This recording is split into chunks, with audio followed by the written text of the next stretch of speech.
Words can work miracles. That's why communication is so important. Words can work miracles. Words are powerful. Words are almost godlike.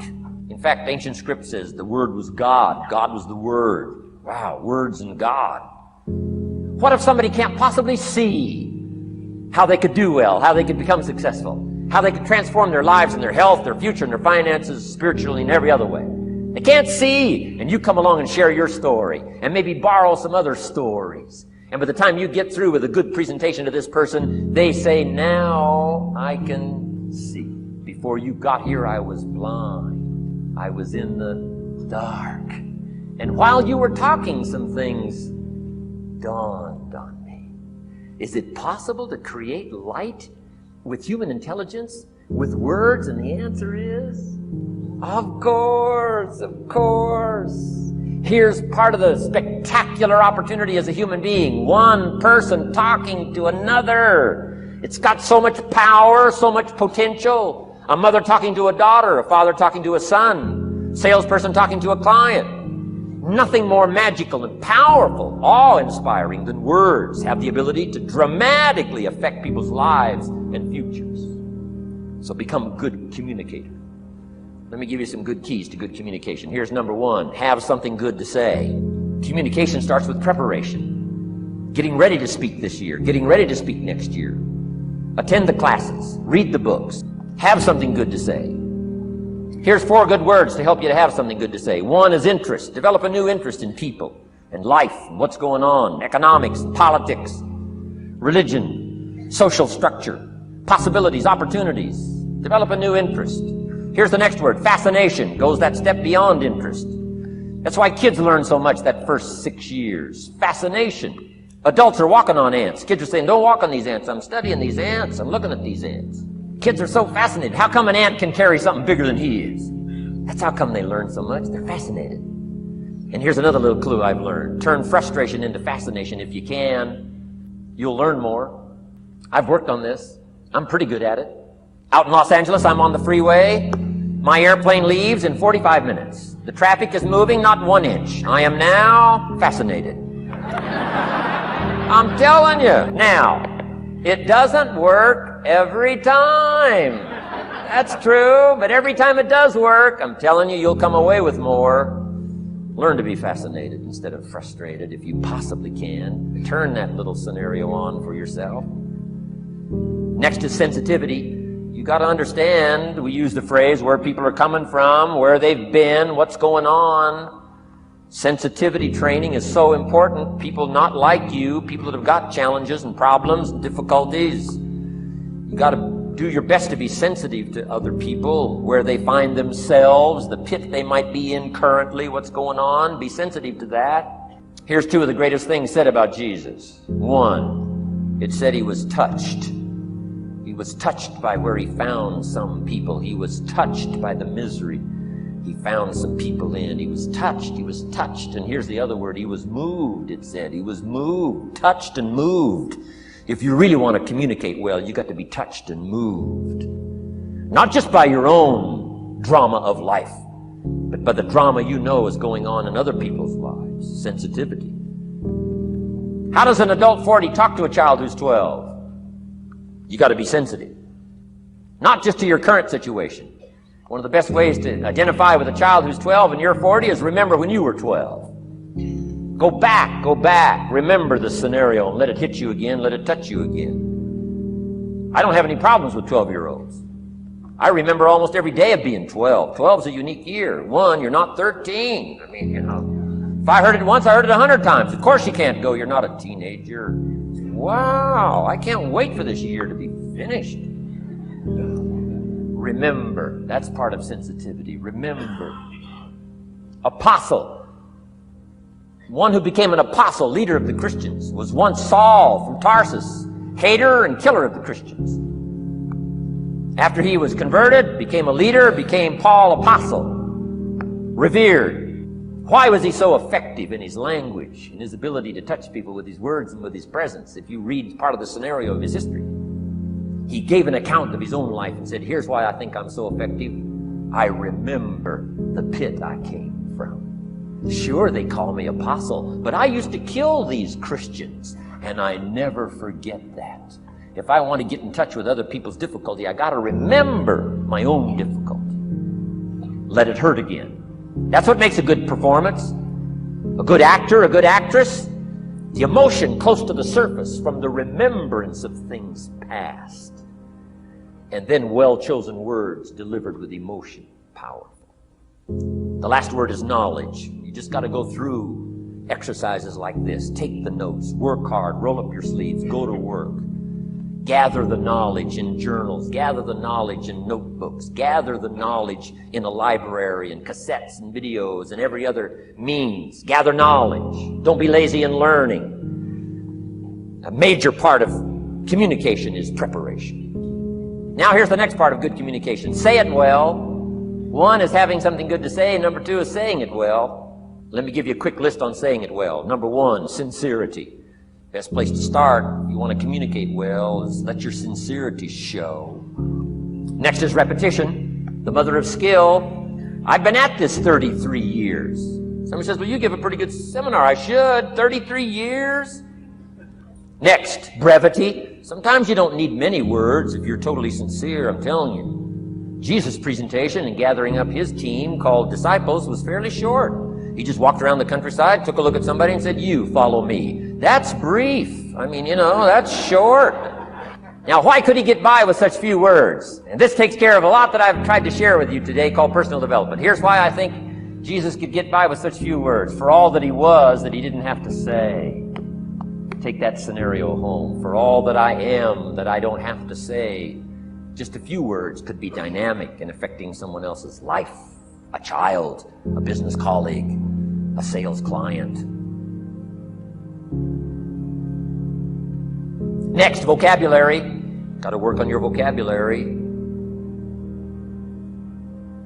Some of my friends took a survey among prisoners working on some rehabilitation program. They weren't particularly looking for this, but here's what they found. There's definitely a relationship between vocabulary and behavior. And here's what they found out. The more limited the vocabulary, the more tendency to poor behavior. And when you think about it for a while, it makes sense. Words are a way of seeing. And if you don't have a good vocabulary, you can't see very well. Can you imagine the mistakes in judgment when you can't see very well? Next, words are a way of expressing what's going on in your head, what's going on in your heart. What if you can't see well? And you can't express well? You can imagine the tragic scenario of 5 years of that, 10 years of that, 20 years of that showing no improvement. Behavior now becomes a major problem. And that person's world gets smaller and smaller and smaller. Why? They can't see and they can't express. And finally, they don't need much bigger place than a 10 by 12 cell. Their world is so small anyway, don't need much bigger place. I'm asking you to stretch your vocabulary.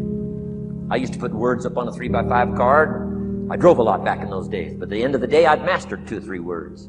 My oldest daughter, Linda, with my grandkids, starts the day with what's called the word for the day. She writes it on a chalkboard, the word for the day. And the kids memorize that word and the meaning of the word.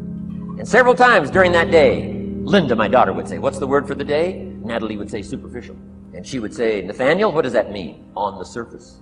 Why not learn a word a day? Why not add to your vocabulary so you can see more, see better, and express better? Put out in words what's in your heart, what's in your soul, what's in your mind. So say it well. Here's number 3. Number 1 was have something good to say. Number 2, say it well. Here's number 3. Read your audience. These are just simple concepts now. You've got to add some of the details, but that's what I'm mainly good for, is concepts. Read your audience. If you're talking to a child, you got to study the face of the child. You got to study a little body language. You got to study what's going on. So you'll know whether to shift gears, come on a little stronger, ease off a little, might be too strong, search for another illustration, soft, strong. A lot of that is dictated by reading your audience. When I first started lecturing, I had some challenges here. I was so absorbed in my notes, lecturing like this. I'm telling you, in those early days, the audience could have left and I'd kept right on going. I didn't know what was going on down here. I didn't know what was going on over here. I didn't have any idea what was happening over here. Whether I should come on a little stronger, ease back. I didn't know. I couldn't read my audience. So Read your audience. A prospect, read. Now let me give you some ways to read. Number one, by what you see. Body language tells us some things. How to shift gears, whether to go on, whether to stop. If you're talking to somebody and they're leaning toward the door, that means you gotta hurry, right? They're not gonna be here long. Body language. Guy's got his arms folded, chin tucked down. You got your work cut out for you. You're gonna have to reach deep in your bag. Find some extraordinary stories. This one's not gonna be easy. What tells you that? Reading what you see. Here's the next one. Read what you hear. You've got to read a child's impatience. Kids don't mind telling you whether they're bored or impatient. Kids' attention span is short. It doesn't last long. You got to get it said. You start talking to a child, 30 seconds they say, how long is this gonna take? Whoa! Listen. Listen for the response. Now you'll know whether to shift gears, change your language, find a new illustration, soften, stronger. Read your audience. Read what you see, read what you hear. And here's one of the most important. Read what you feel. Now, women are probably better at this than men when it comes to picking up emotional signals. Men, they can see, and men, they can hear. But it takes a little training for a man to pick up those emotional signals that are so important so you don't say the wrong stuff. Because it's so easy to make a mistake in language. What if you meant to say to someone you care about? What if you meant to say, what's troubling you? And instead you said, what's wrong with you? Communication. So read the emotional signals. If we could learn from the women on this emotion. Women have this uncanny antenna picking up this stuff. Woman says, doesn't feel right. I mean, what does that mean? It doesn't feel right. It doesn't feel right. Whoa. Women have got it though. Seems to be built in. Especially danger. Women pick it up quicker than men. It's built in, I think. Way back, right? Man was the provider, mama was the protector at home. So she picked up this scenario of danger, I think, these signals. But they are good. In the middle of the night, mama wakes up. The baby cries, mama wakes up. Papa sleeps. The faintest cry, mama's awake. Or she nudges her husband and says, go look, something isn't right. He says, what do you mean it isn't right? She says, no, go look. He said, hey, everything's okay. She says, go look. He says, okay. And he gets out of bed, goes downstairs. The front door is open. How did she know that? We don't know. I mean, she just knows. She just knows. But I'm telling you, it's so valuable in communication to be able to pick up the emotional signals as well as what you see and as well as what you hear. It's so important. But women are good. Ancient scenario says this: there are shepherds and there are sheep and there are wolves. What a good life scenario. But it doesn't stop there. This ancient scenario says also, some wolves are so clever, they've learned to dress up like sheep. Now you got to have a woman. Got to have a woman. Man says, looks like a sheep, talks like a sheep. Woman says, ain't no sheep. Take my word for it. They know. Read. Pick up the signals. Don't ignore the signals. Develop this personal development scenario, communication, financial independence, and all the rest. Now here's the last part. Intensity. Words mixed with emotion. Words mixed with hate. Words mixed with love. Words mixed with faith. Words mixed with courage. That's what's powerful. Words have a certain effect, but words loaded with emotion have an incredible effect. If I had a little straight pin, right? Guy buys a shirt, it's got all these little pins in it. I take out all these pins. If I took one of those little straight pins and I threw it at you, and let's say it reached you and hit you in the face or hit you in the hand, you'd feel it. This little straight pin. You'd feel it. That means I got you with my words. But what if I took that little straight pin and wired it to the end of an iron bar about that long? See, I can drive that pin through your heart. The pin is the words, the iron bar is the emotions. The emotions. Here's the best I can share with you. Put more of you into what you say. Don't be casual in language. Don't be casual in words. Casualness leads to casualties on the freeway and in communication. Don't be lazy in learning good communication. And put more of you. Now here's the last thought. The emotions must be measured. It can't be too much for the occasion if it's not called for. In leadership we teach, don't shoot a cannon at a rabbit. It's effective, but you got no more rabbit. So here's some of the most powerful scenario in communication. Here it is. Well-chosen words mixed with measured emotion. The basis of affecting people with good communication. Well-chosen words mixed with measured emotion. And one last point on communication. The more you care, the stronger you can be. The more you care as a mother, the stronger you can be with your children. The more you care as a father, the stronger you can be. The more you care as a leader, the stronger you can be in helping to solve problems, getting on somebody's case. The more you care. But you gotta care. I don't mind a minister consigning my soul to hellfire for my sinful ways. I don't mind that. If he believes it, I don't mind him consigning my soul to hellfire for my sinful ways, as long as he does it with tears and not with joy. If you're going to preach a message on hellfire and consign people to hellfire, you got to cry and sob your way through a sermon on hellfire. We would all dismiss as a performance a dry-eyed sermon on hellfire. You can't legitimately preach hellfire unless your heart breaks.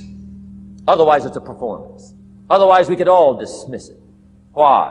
The heart's not there. There are some conversations that don't make sense unless they're accompanied by tears.